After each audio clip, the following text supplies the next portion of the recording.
اعوذ باللہ من الشیطان الرجیم، بسم اللہ الرحمن الرحیم۔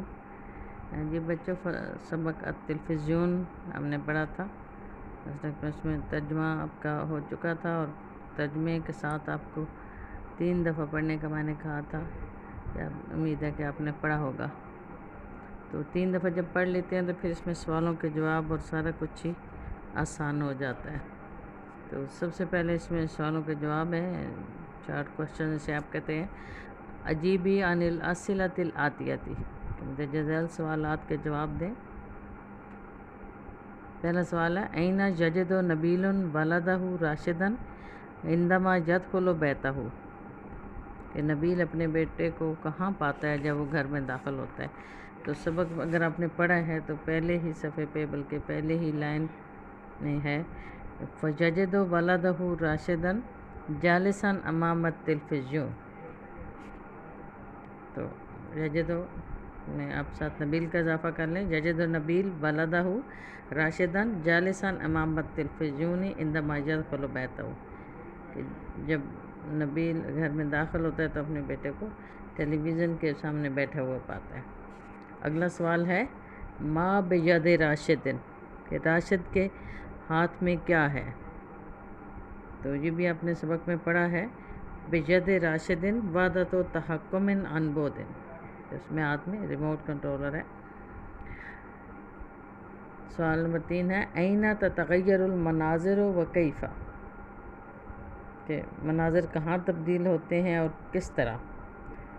تو اس کے جواب بھی آپ نے اسی میں پڑھا ہے دوسرے پیراگراف میں، کہ تتغیر المناظر علی الشاشۃ بتغیر القناۃ، کہ چینل کے بدلنے کے ساتھ ساتھ جو ہے اسکرین پر مناظر بدلتے رہتے ہیں۔ اگلا سوال ہے ما معنی کلمۃ التلفزیون، کہ لفظ ٹیلی ویژن کے معنی کیا ہیں؟ اس کا جواب ہوگا معنی کلمۃ التلفزیون الرؤیۃ عن بعد، یعنی ٹیلی ویژن کا جو لفظی معنی ہے وہ ہے دور سے دیکھنا۔ هل التلفزیون مجرد الرؤیۃ عن بعد، اگلا سوال ہے کہ کیا ٹیلی ویژن صرف دور سے دیکھنے کا ہی نام ہے؟ تو اس کا جواب میں آپ لکھیں گے لا التلفزیون لیس هو مجرد الرؤیۃ عن بعد بل ایضا السمع عن بعد، بلکہ دور سے سننے کا بھی اس میں شامل ہے۔ اگلا سوال ہے ما مبدأ التلفزیون، کہ ٹیلی ویژن کا اصول کیا ہے؟ تو یہ بھی آپ نے سبق میں پڑھا ہے کہ مبدأ التلفزیون هو تحویل الصور والاصوات الی موجات غیر منظورۃ، وفی جہاز الاستقبال تتحول الموجات ثانیۃ الی صور واصوات بوسیلۃ الحوائج، کہ یہ اصول جو آپ کا نے سبق میں پڑھا تھا کہ اس کا جو آوازوں اور تصویروں کا نہ نظر آنے والی لہروں میں بدل جانا، پھر اینٹینے میں اس کا دوبارہ تصویروں اور آواز کی صورت میں بدل جانا۔ اگلا سوال ہے این تتحول الموجات الی صور واصوات وبوسیلۃ واضح، کہ لہریں تصویروں واضح میں کہاں اور کس وسیلے سے تبدیل ہوتی ہیں؟ اس کے جواب میں آئے گا فی جہاز الاستقبال تتحول الموجات الی صور واصوات بوسیلۃ الحوائج، یعنی ہوا کے ذریعے سے اینٹینے میں دوبارہ جو ہیں تصویریں اور آوازیں موجوں سے پھر تصویروں اور آوازوں کی صورت میں بدل جاتی ہیں۔ تو یہ سوالوں کے جواب تھے۔ اگلا سوال ہے املائی الفراغ، یعنی خالی جگہ کو پر کریں۔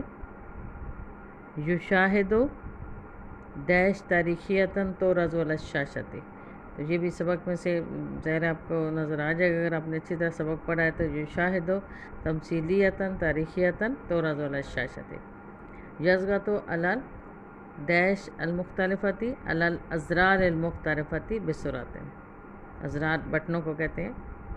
العلم قد حقق لنا کثیرا مما کنا نحلم بہ، نحلم آئے گا خالی جگہ میں اور پہلی میں آئے گا حقہ کا، العلم قد حقق لنا کثیرا مما کنا نحلم بہ۔ لیت ڈیش کیف یعمل التلفزیون، لیس شعری کیف یعمل التلفزیون۔ اگلا سوال ہے صحیح الجمل الآتیہ، ان جملوں کو صحیح کریں۔ کم اتمنى ان تقع هذه المصباح بيدي، تو اس میں دیکھنا ہے کہ کیا غلطی ہے اور اس کو ٹھیک کرنا ہے۔ تو کم اتمنى ان يقع هذا المصباح بيدي، کیونکہ مصباح مذکر ہے عربی قاعدے کے روح سے، تو اس میں تقع نہیں آئے گا بلکہ یقع آئے گا، اور حاضر ہی نہیں آئے گا بلکہ حاضر آئے گا۔ کم اتمنى ان يقع هذا المصباح بيدي۔ اگلا ہے غلط جملہ جو ہے كنت نتعجب من ذلك، تو نتعجب جمع متکلم کا صیغہ ہے، تو اس کی مناسبت سے كنا آئے گا، كنا نتعجب من ذلك، یعنی پھر ہم ضمیر میں کا بھی وہی صیغہ لائیں گے جو فعل مضارع کا ہے، تو كنا نتعجب من ذلك۔ اور آگے غلط جملہ ہے هذه الكلمة مكون من كلمتين، تو کلمتن چونکہ مؤنث ہے تو اس کے ساتھ مکونتن آئے گا، هذه الكلمة مكونة من كلمتين۔ اگلا ہے غلط جملہ یامر المارد بنقلہ من مکانا الی مکانا، تو اس میں من حروف جارہ میں سے ہے جو اپنے بعد میں آنے والے اسم کو زیر دیتا ہے، تو غلط جملے میں مکانن لکھا ہوا ہے، تو آپ نے لکھنا ہے یامر المارد بنقلہ من مکان الی مکان، من کے بعد بھی مکان آئے گا اور الی بھی حرف جر ہے، اس کے بعد یہ مکان آئے گا۔ تو یہ صحیح جملوں غلط جملوں کی ساری درستی ہے، تو صحیح کر کے آپ نے لکھنے ہیں۔ تو اس کے بعد اگلا سوال ہے استخدمی الکلمات التالیہ فی جمل مفیدہ، یعنی مندرجہ ذیل جملوں کو الفاظ کو جملوں میں استعمال کریں، عربی جملوں میں استعمال کریں۔ امامہ، سب سے پہلے امام کا مطلب ہوتا ہے سامنے، تو سامنے کے معنی میں کوئی بھی جملہ آپ بنا لیں، جیسے بیتی امام المسجد، میرا گھر مسجد کے سامنے ہے۔ اگلا لفظ ہے حماس، حماس کہتے ہیں جرأت کو، بہادری کو، تو کوئی بھی اس کا جملہ بنا سکتے ہیں۔ احب الحماس، مجھے بہادری پسند ہے، یہ بھی بنا سکتے ہیں، اور بھی کوئی آسان جملہ اس طرح کا بنا سکتے ہیں۔ برنامجن، برنامج پروگرام کو کہتے ہیں۔ ھذا برنامج مفید، یہ مفید پروگرام ہے۔ اور اگلا لفظ ہے فکرتن، فکرتن کہتے ہیں سوچ کو، خیال کو۔ ھذہ فکرتن طیبۃ، یہ اچھی سوچ ہے۔ اور حقہ کا اگلا لفظ ہے حقہ کا، اس نے سچ کر دکھایا، تو حقہ کا اس نے سچ کر دکھایا، تو حقہ کا بھی کوئی بھی جملہ بنا لیں۔ کل جیسے سبق میں آپ نے پڑھا ہے کل حقہ کا العلم کثیرا مما کنا نعلم بہ، سائنس نے بہت کچھ ہمیں سچ کر دکھایا جو ہم خواب میں دیکھا کرتے تھے۔ اس کے بعد ہے جہازن، جہاز کہتے ہیں ڈھانچے کو۔ ھذا جہاز عظیم، جہاز کبیر۔ اور مبدأ اصول کو کہتے ہیں۔ لکل، مبدأ کسی بھی چیز کے اصول کو کہتے ہیں، جیسے تلفزیون کا ایک اصول ہوتا ہے، جیسے آپ نے پڑھا ہے لکل تلفزیون مبدأ آپ کہہ سکتے ہیں، یا یہ بھی کہہ سکتے ہیں کہ مبدأ التلفزیون یسیر، کہ ٹیلی ویژن کا جو اصول ہے وہ آسان ہے۔ اور خطتن، خطتن بھی طریقے کو، تدبیر کو، نقشے کو کہتے ہیں۔ تو ھذہ خطۃ حسنۃ، یہ ایک اچھا نمونہ ہے، اچھا ڈھانچہ ہے۔ تحویل، ایک حالت سے دوسری حالت میں بدل دینا،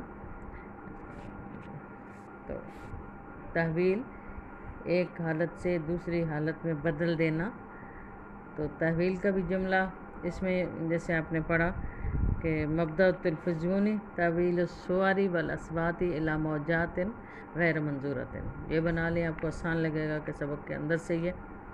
اور تفرجن، تفرج تفریح کو کہتے ہیں،